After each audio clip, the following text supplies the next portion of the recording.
Claude Compagnon, vous êtes professeur de sociologie, je lis ma fiche, à AgroSup Dijon. Vous enseignez la sociologie des organisations et de l'entreprise, entre autres. Et donc, vos travaux s'intéressent au changement du monde agricole, en particulier à l'adaptation aux nouveaux enjeux écologiques ou agroécologiques. Et vous allez nous faire partager tout de suite votre réflexion. Je vous donne mon micro. Merci. Merci de m'accueillir et puis je suis très heureux d'être ici et puis de voir ce que je vois en fait, parce que je me dis qu'il y a une densité de vie dans les lycées qu'on a peut-être moins dans l'enseignement supérieur agronomique ou que je perçois moins en tant que tel, et voilà, c'est très instructif pour moi. Donc le point de vue que je vais vous donner à voir n'est pas un point de vue de surplomb cavalier, ne le prenez surtout pas comme ça, mais c'est une réflexion finalement d'un sociologue pour savoir finalement comment sa discipline elle peut contribuer à l'émergence d'une nouvelle forme d'agriculture que serait l'agroécologie ou des formes d'agroécologie. Alors, c'est pas moi qui vais piloter les diapos, donc on va passer à la diapo 2. C'est juste pour dire en quelques mots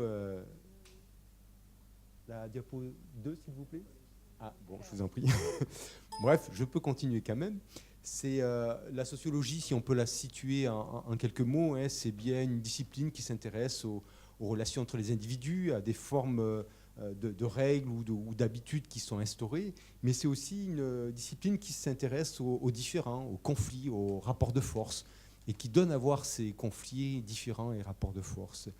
Mais c'est aussi une discipline qui aide à générer des questions, c'est-à-dire une discipline qui doit amener à s'interroger sur le monde, donc à dire qu'il y a des choses qui ne vont pas de soi et qui permet d'interroger ces choses-là, donc qui permet d'avoir un regard critique sur les choses.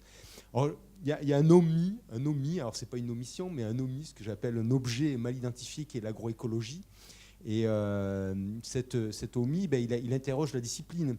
Et derrière cette interrogation, il y a une certitude de la discipline, hein, c'est que finalement, il ne peut y avoir émergence d'un mode de production agroécologique sans intégration de la dimension sociale et sans intelligence du social. Et il y a une question par rapport à ça, c'est comment la sociologie peut-elle apporter finalement des outils aux acteurs de l'enseignement, hein, que ce soit les enseignants ou les élèves, pour que finalement ils soient vraiment acteurs de ce processus. Alors, l'agroécologie, en même temps, elle fait apparaître des compétences nouvelles dont il faut pouvoir se saisir. Et donc, ces compétences nouvelles, elles touchent bien l'approche systémique des éco-agrosystèmes. Et en plus, ils sont complexes. Et dans la prise aussi en compte de l'incertitude, et on le voit bien dans la crise agricole que l'on traverse, que l'incertitude est là, et qui peut dire ce que seront les choses dans 5 ans? Ce que l'on peut dire, c'est qu'il faut se former à faire avec l'incertain. Et puis finalement, l'agroécologie, elle interroge aussi les manières de construire collectivement des connaissances. Donc ça amène aussi à une réflexion sur un nouveau contrat social. Et quand j'ai écrit ça, c'était pour la date du 17 novembre. Et puis, il n'y avait pas encore... la crise agricole ne s'était pas cristallisée de la manière dont elle a pris corps aujourd'hui. Mais on voit bien qu'il y a un contrat qui s'instaure entre une société et ses agriculteurs sur le rôle de ces agriculteurs et leurs valeurs, et sur la façon, finalement, dont ces agriculteurs arrivent à tenir ensemble en tension. On dit ce qui est du bien privé et du bien commun, c'est-à-dire comment on participe dans son action à un bien privé, mais aussi à un bien commun. Et je vais reprendre une définition qu'avait écrite Étienne Landé. Hein, c'est finalement le contrat social correspond à la façon dont émerge chez les agriculteurs une forme d'engagement par rapport à des exigences de la société qui sont fortes, en échange d'une certaine reconnaissance de leur implication et effort. Et on sent que ce contrat social, il a disparu, on ne sait plus très bien quelle forme il a. Et l'agroécologie ne peut émerger finalement sans une institution, une redéfinition de ce contrat. Et donc les établissements d'enseignement sont bien évidemment des outils de politique publique pour participer à ce nouveau contrat. Donc ce que je vais vous proposer, c'est une réflexion sur les apports de la sociologie. Alors j'ai mis 2 chapitres, je pense que je n'en traiterai qu'un, mais ça dépend du temps que j'aurai. Mais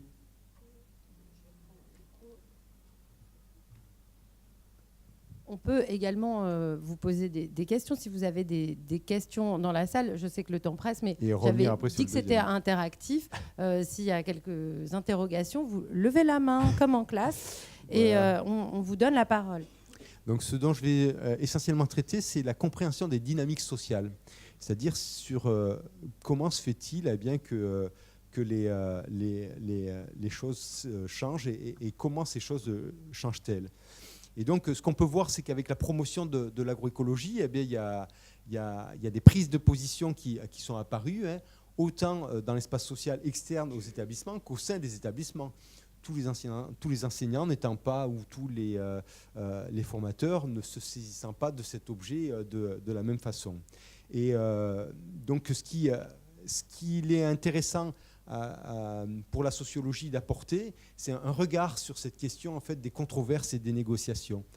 Je pense qu'il y a vraiment un outil qui est puissant et que peut apporter la sociologie, c'est arriver à rendre compte de ce que sont des controverses et puis, à partir de l'émergence de points de vue différents, comment on arrive à négocier entre des acteurs qui ont des vues assez différentes sur ce que doit être l'agriculture.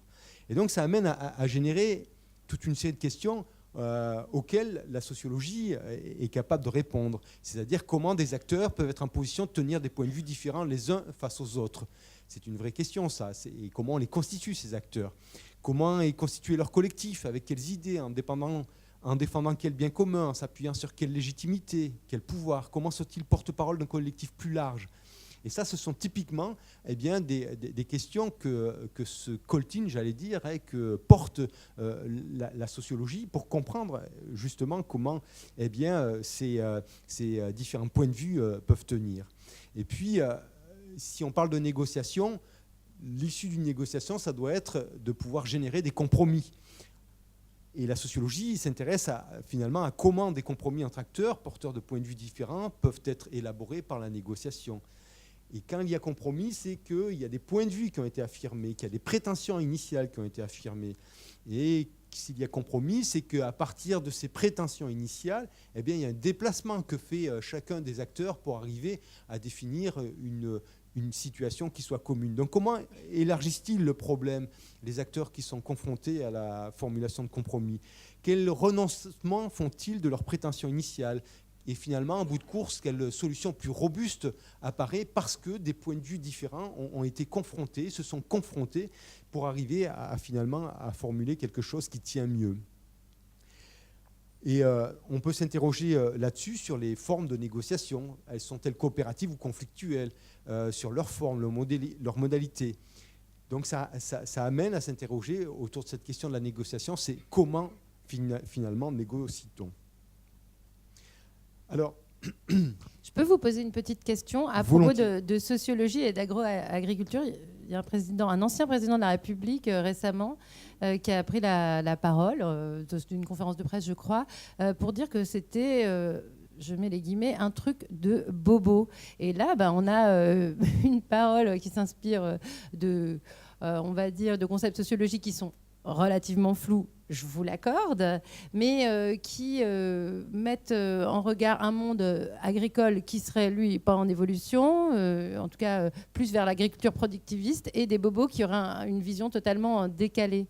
Alors je vais répondre comme un sociologue, c'est-à-dire que à travers cette phrase, qu'est-ce qu'il y a? Il y a un souci qui est un objet qui est l'agroécologie et qu'on attribue finalement à une classe sociale qui est les bourgeois bohèmes. C'est-à-dire, ça ne concerne qu'une frange de la société et finalement, le développement ou l'émergence de l'agroécologie ne tiendrait pas à un bien commun.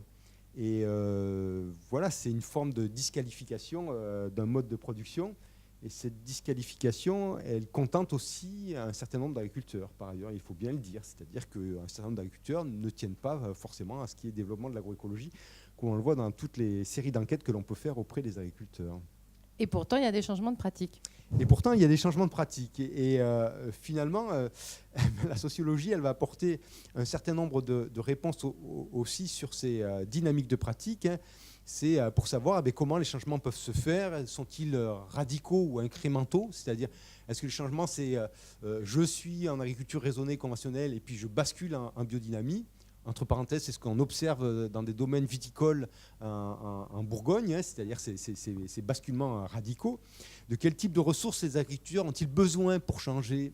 Ça, c'est une question qu'on ne se pose pas beaucoup, c'est-à-dire souvent on pense à la place des agriculteurs sur ces ressources-là, mais finalement, quelles sont les ressources sur lesquelles ils s'appuient? Et est-ce qu'il s'agit uniquement de ressources épistémiques, de savoir, ou s'agit-il aussi de ressources sociales? Et quel est le rôle des normes locales dans ces dynamiques-là? Alors, voilà ce que peut faire apparaître la sociologie des changements de pratique. C'est qu'il y a un lien entre la dynamique de changement des agriculteurs et puis leur capacité à dialoguer entre eux. Et moi, mes recherches portent principalement sur ce point-là, pour montrer que les endroits de l'espace agricole où la dynamique de changement est la plus forte, c'est souvent les lieux où les agriculteurs discutent énormément entre eux et donc sont capables de construire des connaissances collectives. Et donc, c'est des études de réseau que l'on peut faire. Là, je vous en présente un rapidement. Mais on voit qu'au milieu, il y a des gens qui discutent beaucoup. En périphérie, il y en a qui discutent peu. Et lorsqu'on fait le lien entre cette forme de réseau et puis la dynamique de changement, eh bien, on voit que la dynamique de changement est très forte au centre du réseau et assez faible en périphérie.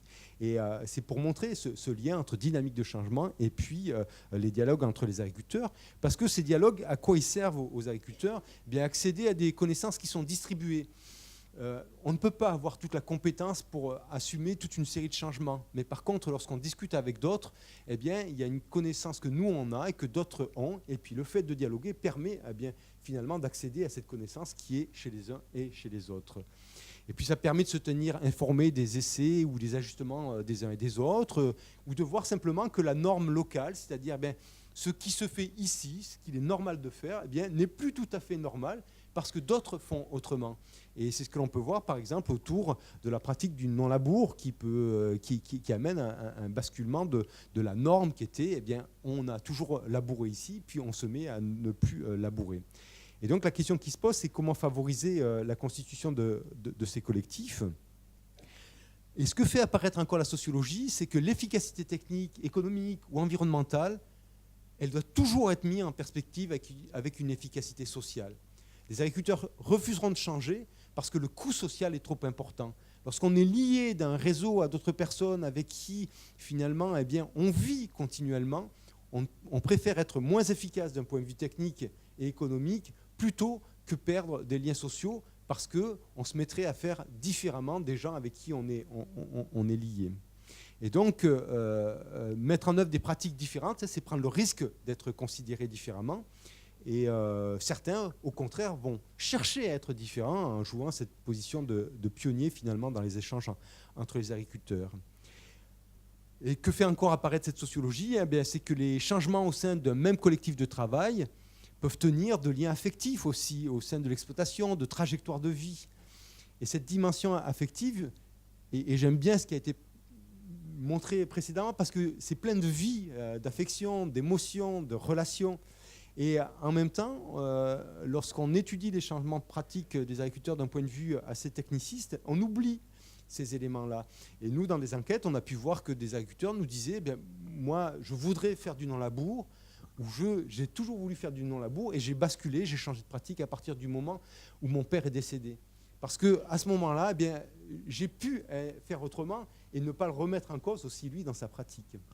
Et ce matin, aux actualités, hasard total, on entendait qu'une manifestation de femmes d'agriculteurs et de femmes agricultrices était prévue, je crois que c'est en Bretagne, justement pour alerter les pouvoirs publics des difficultés qu'elles rencontrent aussi dans leur vie. C'est-à-dire que le changement de l'agriculture et des difficultés rencontrées réelles et la violence aussi des conflits engendrent des difficultés qui sont aussi personnelles, familiales et collectives au sein des réseaux sociaux. Absolument, c'est pour montrer que l'agriculture n'est pas qu'une profession, mais l'agriculture avec le modèle d'une agriculture familiale, ce sont des familles qu'il y a derrière et qu'il faut pouvoir tenir.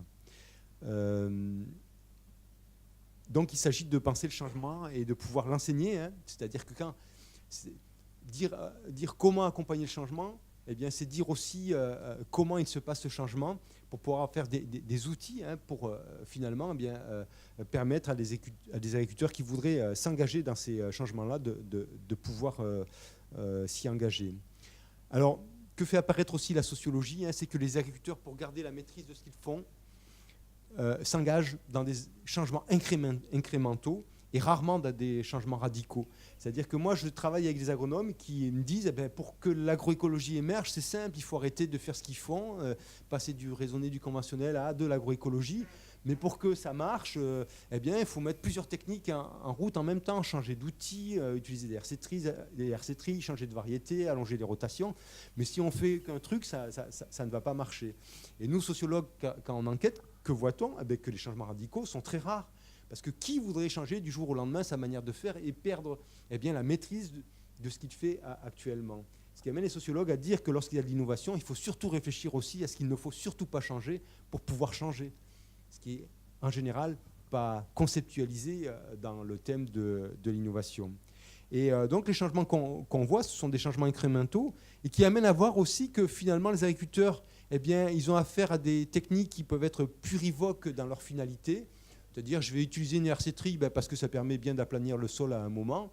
Et puis, au bout on va en même temps changer de variété. Et puis, au bout d'un moment, on va se rendre compte que la RC-trie, elle est bien là aussi pour pouvoir désherber. Et elle rentre finalement dans un panorama technique qui correspond à celui de l'agroécologie, bien que l'outil n'ait pas été choisi à la base pour ça. Et donc, c'est ce que nous, on observe. Et qui nous fait penser que finalement, eh bien, l'agroécologie va sans doute venir pas à pas plutôt que par des changements radicaux. Et donc, il nous faut apprendre à comprendre cette hiérarchie de l'adoption et comment penser la transition d'un état de production vers un autre état, justement, dans le pas à pas.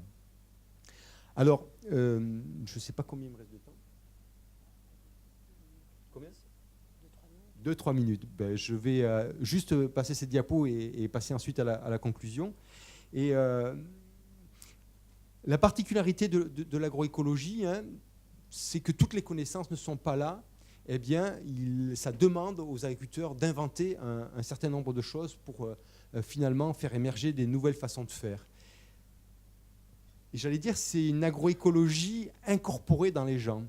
Et en même temps, moi j'encadre des thèses sur les coopératives agricoles et je vois bien qu'il y a une tendance à une hyper-technicisation finalement des pratiques, c'est-à-dire on prend des connaissances en allant enquêter, on fait du big data, on les intègre, on les encapsule dans des outils techniques, des outils d'aide à la décision ou des outils matériels, et puis finalement on peut faire du conseil aux agriculteurs, non pas pour les aider à raisonner ou à discerner finalement la particularité de ce qu'il y a chez eux, mais pour leur vendre ces outils qui encapsulent énormément de connaissances. Et c'est pour ça que moi j'en suis arrivé à parler de forme d'agroécologie, parce que derrière ce mot qui est un mot mal défini, mal identifié, il peut y avoir une très grande variété de choses. Et donc, qui est une agroécologie, une forme de production qui doit être adaptée aux conditions locales de chaque agriculteur. Donc elle nécessite, celle qui est incorporée, une adaptation en finesse de la part des agriculteurs. Et ce que l'on peut dire dans toutes les enquêtes que l'on a pu faire, hein, c'est que finalement, ce travail est d'autant plus efficace de construction des connaissances qui s'opère dans les collectifs de pairs. Donc je vais passer à la conclusion. Donc il faut sauter un certain nombre de diapos. Voilà la conclusion. Donc la conclusion, ce que l'on peut dire hein, sur l'apport de la sociologie, hein, c'est que c'est un outil qui permet de comprendre le cadre de développement des mots d'ordre autour de l'agroécologie, parce que vous l'avez noté, l'agroécologie n'est pas qu'une pratique, c'est quelque chose qui se constitue, mais en étant institutionnalisé, eh bien, c'est bien un mot d'ordre, c'est-à-dire c'est un chemin qu'on présente, bien qu'on ne sache pas trop la forme qu'il va pouvoir prendre. Et il faut arriver à comprendre finalement comment ces mots d'ordre se succèdent, comment on passe de l'agriculture durable à l'agroécologie, qu'est-ce que ça signifie d'un point de vue politique ou d'un point de vue pratique ou d'un point de vue professionnel chez les agriculteurs. Ça permet de comprendre les jeux sociaux qui se déroulent autour de la mise en œuvre eh bien, d'un établissement, dans les tensions qu'il peut y avoir autour de cette thématique, entre établissements ou avec et entre d'autres acteurs, et en particulier les agriculteurs qui participent à la vie de ces établissements. Et puis ça permet de comprendre bien les processus de changement des agriculteurs, c'est-à-dire savoir réellement comment ils font quand ils changent d'un point de vue social.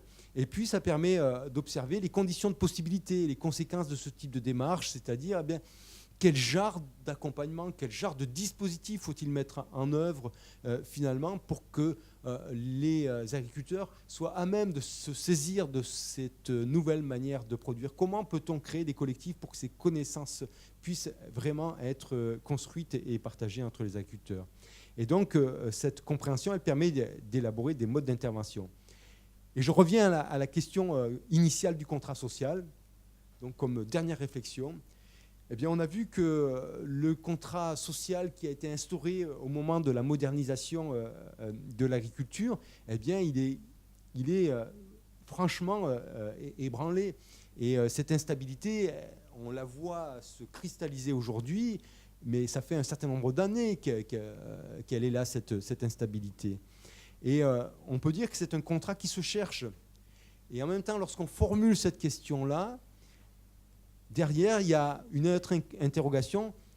Peut-on construire le même type de contrat social ou un contrat social d'aussi longue portée que celui qui a été construit au moment de la modernisation de l'agriculture? Est-ce qu'on n'est pas finalement à une période où on va aller sur des contrats précaires, un contrat précaire? Alors je sais que on discute des lois sur le travail, mais en même temps, on voit bien que lorsqu'on est dans une société avec différents professionnels, avec des exigences sociétales vis-à-vis des agriculteurs, eh bien, il y a bien un contrat ou des contrats qui doivent être bâtis pour permettre eh bien, ce vivre ensemble. Merci beaucoup, Claude Compagnon.